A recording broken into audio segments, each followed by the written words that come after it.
Okay, let's unpack this. We live in this incredibly noisy world, right? Emails, notifications, just constant demands. Absolutely. It feels like a battle for attention every single day.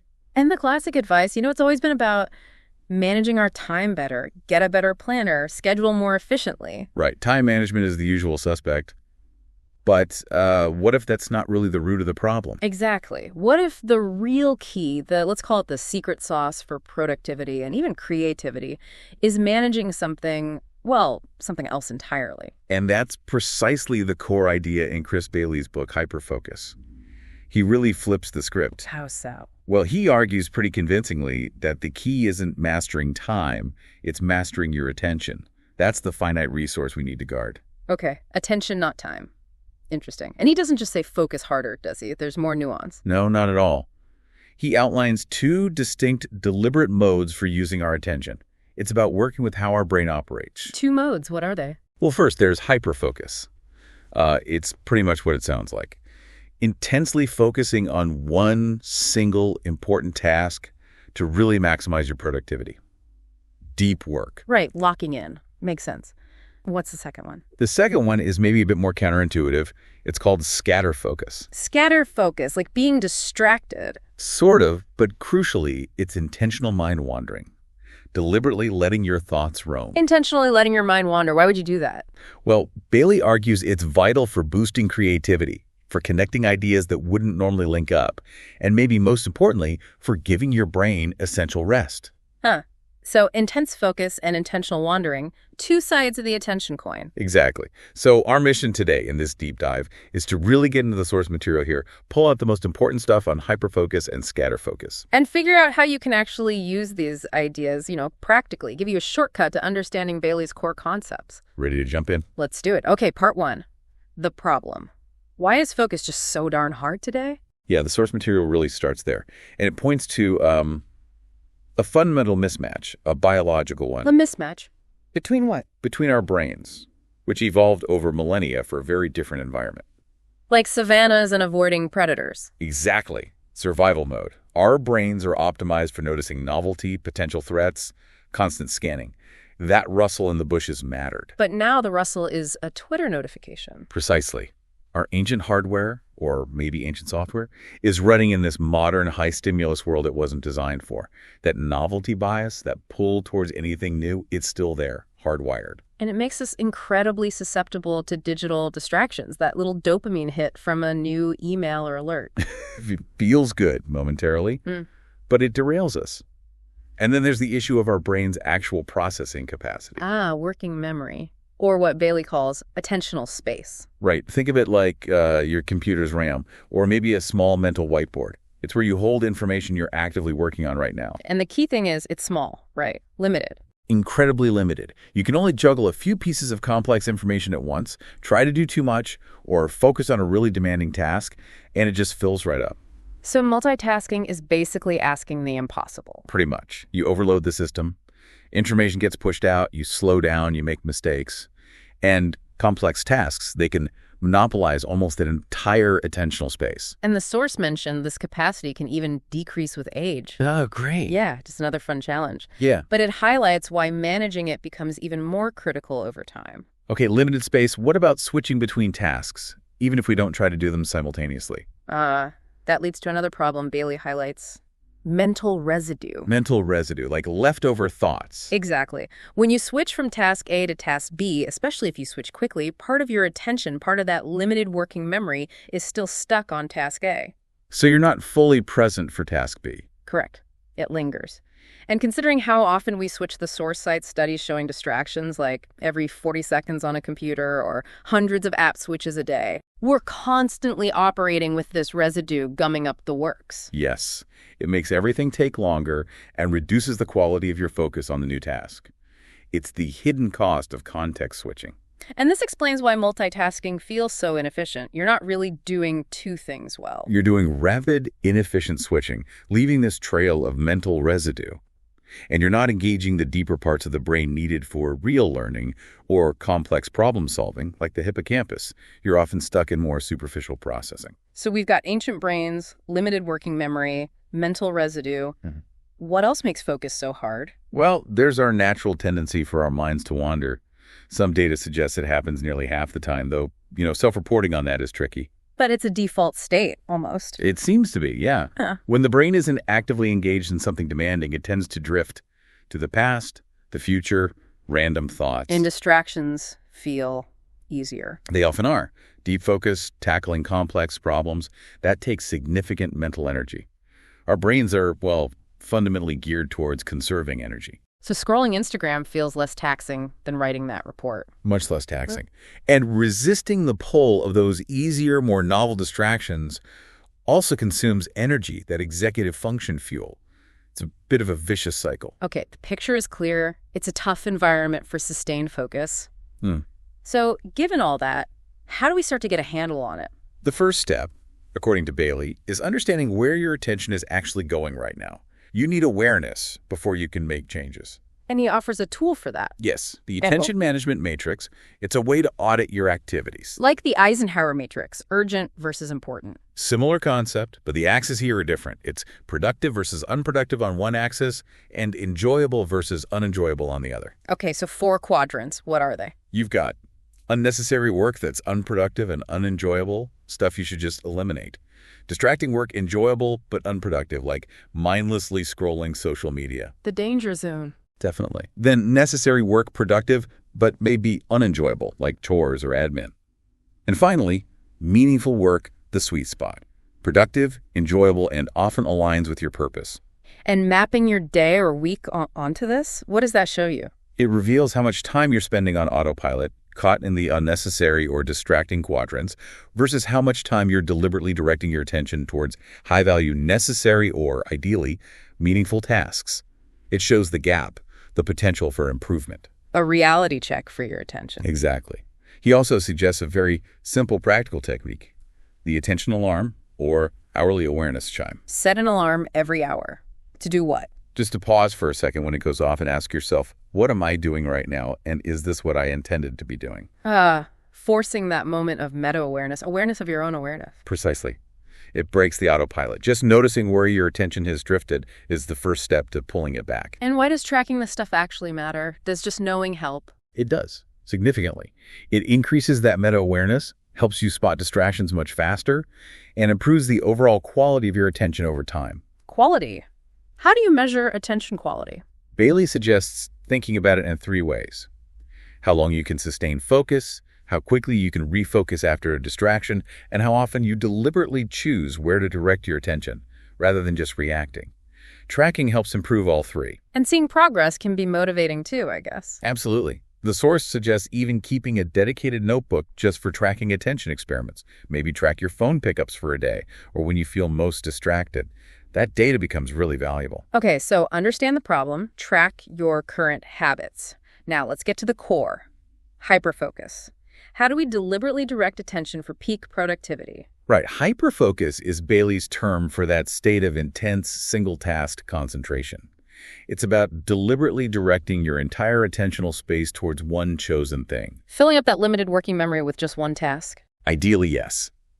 Though the source clarifies, sometimes the task might not fill it completely, leaving a little spare room. And that spare room is actually good. It can be, yes, because that little bit of extra capacity allows you to think about the task while you're doing it, make better decisions, connect related ideas, monitor your progress more effectively. Interesting. So it's not just about brute force concentration. What are the main benefits of getting into this hyperfocus state? Well, primarily, it respects the limits of your working memory, so you avoid overload and mental residue. This makes you much less distractible. And faster to refocus if you do get pulled away briefly. Exactly. You make better decisions about the task itself, as we just mentioned. And fundamentally, you're just way more efficient because you avoid the pitfalls of multitasking and context switching. Bailey also mentions benefits beyond work tasks, right? Like in relationships. Yes, being able to hyper-focus on a conversation, to be fully present with someone without glancing at your phone, what he calls avoiding phubbing or phone snubbing that deepens connection. Phubbing. I need to remember that one. Okay, so hyperfocus is powerful. How do we actually do it? There's a process, right? Starting with step 0. Yes, step 0 is crucial. Choose when to hyperfocus. Don't just wait for it to happen. Schedule it. Plan your focus sessions. Why is planning important? Because planning ahead reduces the brain's natural aversion to the effort required. If it's on the calendar, like a meeting, you're more likely to commit. And how do you decide the when? Duration? Time of day? For duration, start small, maybe just 25 minutes, like the Pomodoro technique. Build up your cognitive endurance gradually, like training for a marathon. Use a timer. Don't overdo it, especially at first. Right. For the time of day, pay attention to your energy levels. Identify your biological prime time, those hours when you naturally feel most alert and focused. Schedule your most demanding hyperfocus sessions then, if possible. Match the task demand to your energy supply. Makes sense. Any link to things like exercise? Definitely. The source notes exercise boosts energy and cognitive function, so timing hyperfocus after some physical activity can be effective. Okay, that's step 0. Plan a session. Step 1. Step 1. Choose what to focus on. This is arguably the most critical step. Focusing intensely on the wrong thing is still wasted effort. Quality over quantity of focus. Precisely. Bailey emphasizes that the quality of the tasks you choose to focus on determines the quality of your work, your impact, even your life. So what kinds of tasks are best suited for hyperfocus? Primarily, complex, cognitively demanding tasks. Things that require deep thought, problem-solving, creativity, tasks that really benefit from that undivided attention. And you should not hyperfocus on simple stuff or habits. Right. Trying to hyperfocus on routine tasks or established habits is inefficient. It wastes valuable mental energy because your brain can handle those on autopilot. It can even make habits feel more effortful. Save hyperfocus for the heavy lifting. So how do you pick those high-impact, complex tasks? Any strategies? Focus on the meaningful tasks from your matrix, if you've done that exercise, those that are productive and enjoyable. Another angle is to consider the long-term impact. Like a chain reaction. Yeah, the example given is putting your phone away during dinner. Small act, potentially huge long-term impact on relationships. Think about the ripple effects. And the idea of setting just 3 daily goals. That's a powerful one. Limiting yourself to 3 main intentions for the day forces ruthless prioritization. It clarifies what truly matters. Yes, and it helps you identify what supports those key goals, making it easier to sideline less important tasks. Bailey notes the word priority was originally singular. We only started talking about multiple priorities relatively recently. Focusing on just a few key ones brings back that original intent. And once you've picked your high-impact task, make a specific plan. Use an implementation intention. Frame it as, when X happens the time you scheduled, I will do Y the specific task. Linking it to a time and place dramatically increases the odds of actually doing it. Okay, scheduled the time, chosen the task, made a plan. Step 2 must be about the D word, distractions. Step 2. Limit and manage distractions. And the key here is to deal with them before you even start the hyperfocus session, proactively. Tidy up your attention space beforehand. How do you deal with distractions you seemingly can't control, like noisy colleagues or urgent requests? Well, the source pushes back a bit on the idea that many are truly uncontrollable. Can you schedule focus time around meetings? Can you ask colleagues for quiet? Can you set boundaries about interruptions? So, control what you can. Maybe reschedule if something unavoidable comes up. Exactly. Control your environment and expectations as much as possible. Consistency helps build a reputation for needing focus time. But what about distractions you can control? The internal ones and the external ones we invite in. Right. For internal distractions, those nagging thoughts, worries, other to-dos, capture them. Write them down before you start. Like a mental decluttering. Yes. Get them out of your working memory and onto paper or a trusted system. Your brain flags open loops as threats.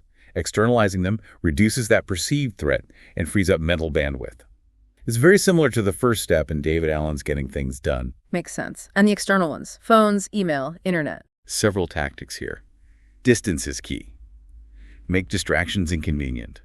Put the phone in another room. Disconnect the Wi-Fi if you don't need it. Add friction. Out of sight, out of mind. Or at least harder to reach. Exactly. Reduce redundancy.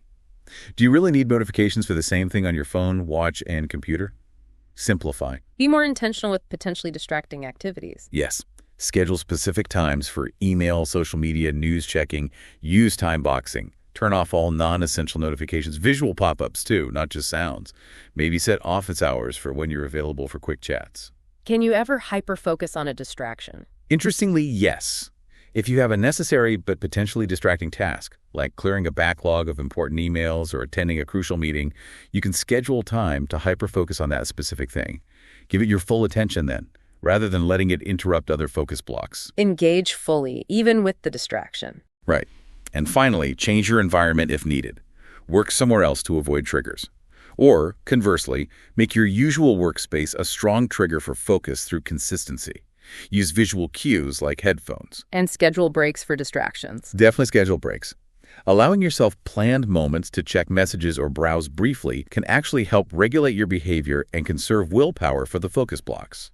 It relieves the stress of constant impulse control. Just be careful it doesn't become a reward that subtly shortens your focus sessions over time. Okay, manage distractions proactively. Step 3 involves mindfulness and meditation. How do they fit in? Step 3. Use mindfulness and meditation. This is about training the underlying attention muscle.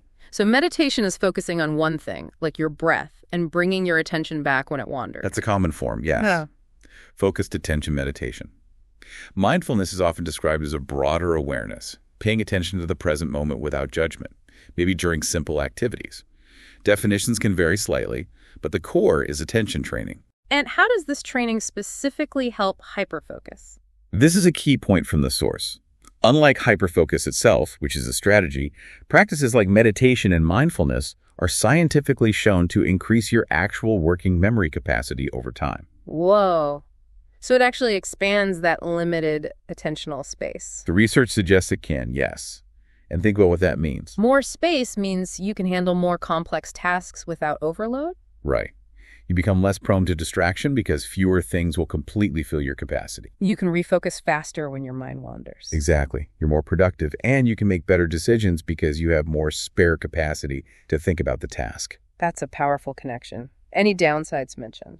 The source briefly notes that for individuals prone to anxiety, increased working memory could potentially provide more space for rumination, so that's something to be mindful of. But generally, the benefits for attention control are substantial. So these practices improve all 3 aspects of attention quality we talked about earlier: length, refocus speed, deliberate direction. Precisely. They strengthen the fundamental ability to control where your attention goes. All right.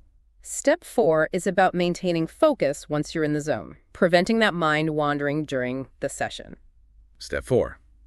Maintain your focus. This involves addressing the common reasons why your mind might wander off task when you don't want it to. Which are often boredom or stress. Exactly. This links back to the concept of flow. If a task is too easy for your skill level, you get bored, mind wanders. If it's too difficult, you get anxious or overwhelmed, mind wanders. So you need to match the task challenge to your current abilities. Yes. Find that sweet spot. This might mean adjusting the task itself, breaking it down, adding complexity, or even adjusting your role or seeking tasks better suited to your level. What's the other main strategy for maintaining focus? Increasing the proportion of high-impact tasks you work on.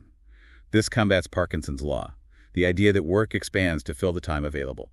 How does that help prevent mind wandering? If you become more efficient with hyperfocus and suddenly have more free time, but you fill it with low-value tasks or feel unsure if what you're doing is the most important thing, your brain isn't fully convinced and is more likely to drift, looking for something better. That seems to be the idea.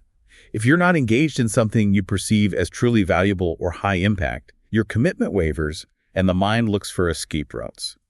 Regularly reviewing your goals and using the attention matrix helps keep you focused on what matters. And managing distractions and capturing thoughts beforehand also helps prevent wandering during the session, presumably? Absolutely. Those earlier steps lay the groundwork for sustained focus in step 4. Okay, that covers hyperfocus in detail. Now, let's flip the coin and talk about scatterfocus, intentional mind wandering. Right. Part 4. Scatterfocus. This is deliberately creating space for your mind not to focus intensely on one thing. You let your working memory have room to breathe, basically. Exactly. You step back from directed attention and allow thoughts to connect more freely. The default mode network in the brain is often implicated here, though the exact why is still being researched. And you mentioned earlier, we often resist this. We don't like being bored. Yeah, the source suggests we resist it, partly because being alone with our thoughts can be uncomfortable. Fears, anxieties, unresolved issues can surface. And smartphones provide an easy escape hatch from that discomfort. They do. Constant connectivity makes it simple to avoid unstructured mental time. which ironically might make us perceive that quiet time as even more daunting than it actually is. But embracing it intentionally has real upsides. Big time. Mm. Bailey highlights three main benefits. One, it helps with planning for the future. Our minds naturally wander to upcoming goals and scenarios when given space. Ooh. Increased creativity. This is a major one. Mind wandering allows connections between disparate ideas, bits of information stored away that wouldn't normally come together during focused thought. Moments often arise from this state. Rest. Hyperfocus requires constant mental regulation, which is tiring. Scatterfocus turns that regulation off, giving the prefrontal cortex, the brain's executive, a much-needed break. So it's productive in a different way.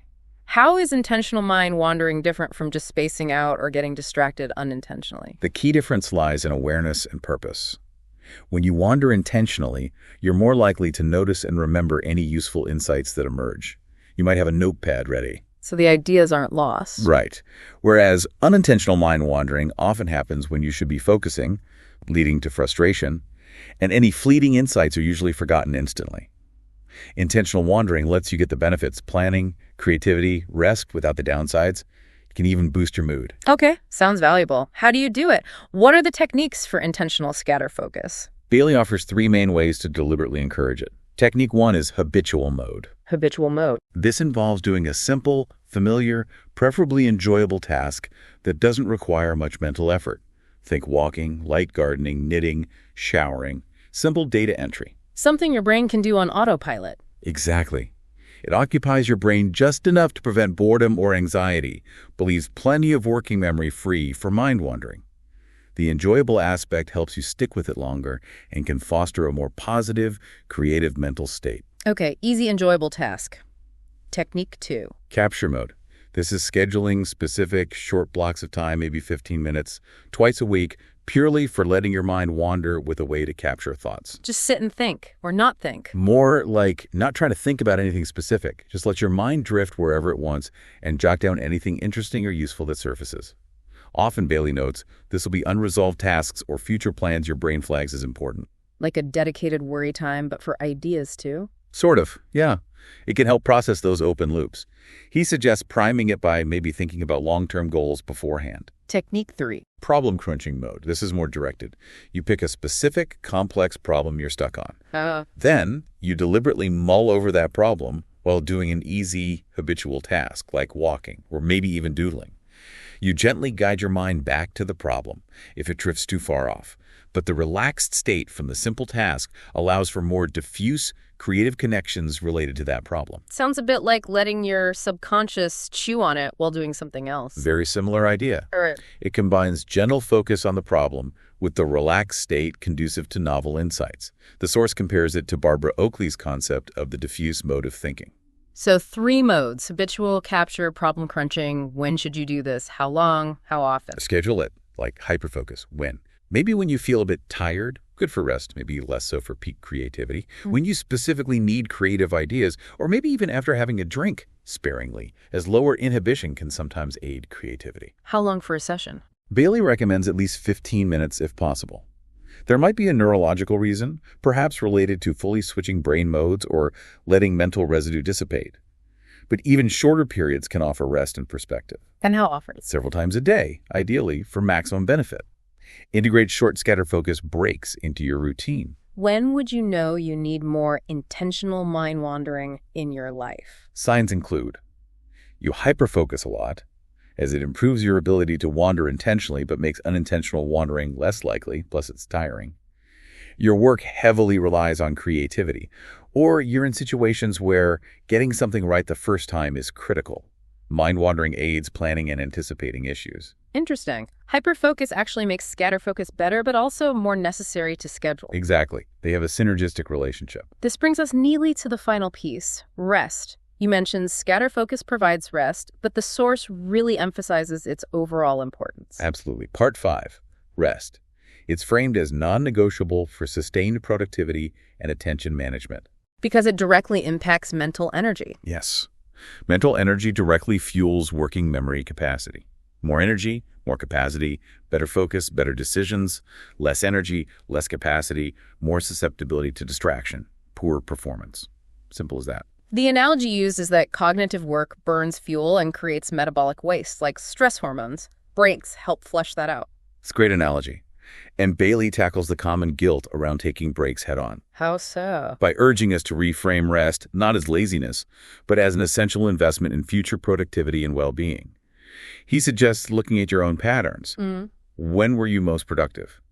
Probably when you were well-rested and took effective breaks, not when you were grinding yourself down. Right. Using a sleep journal is also suggested to track connections. And the two best forms of rest identified are intentional mind wandering and sleep. Correct. Intentional mind wandering is restful precisely because it stops the effortful regulation of attention needed for hyperfocus. And it's more restful than, say, scrolling your phone. Much more so, according to the source.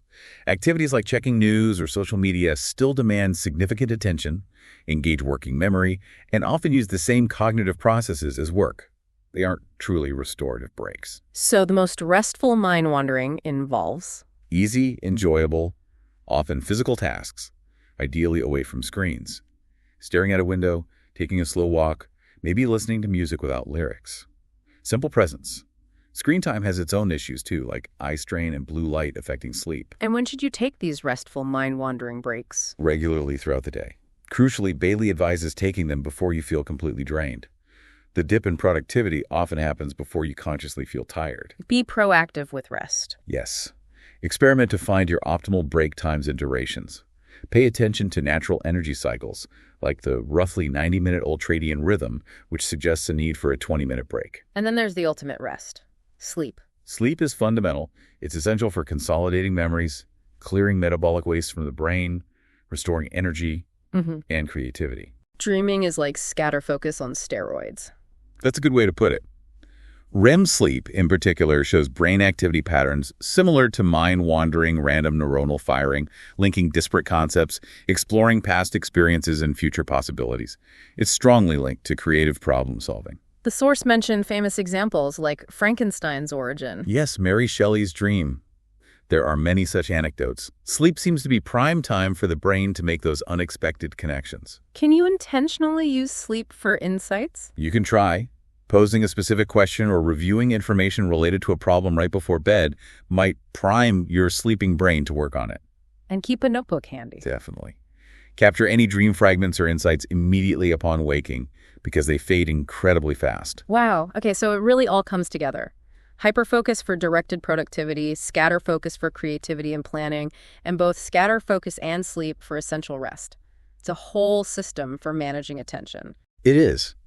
The overarching message from Hyperfocus isn't just about techniques, it's a philosophy shift. It's about understanding your brain's limitations and tendencies and working with them, not against them. Mastering your attention, not just your schedule. That's the core takeaway. By deliberately cultivating both intense focus and intentional mind wandering, you unlock higher levels of productivity and creativity. And we've unpacked the science, the strategies, and the why behind it all directly from Bailey's work, hopefully giving you practical tools you can start using. It really provides a powerful blueprint for navigating the demands of modern life more effectively and maybe more enjoyably too. So the final question for you listening. If managing your attention truly is more important than just managing your time, what's one intentional step you'll take this week? Will you schedule a hyperfocus session? Or maybe deliberately carve out 15 minutes just to let your mind wander? Something to think about.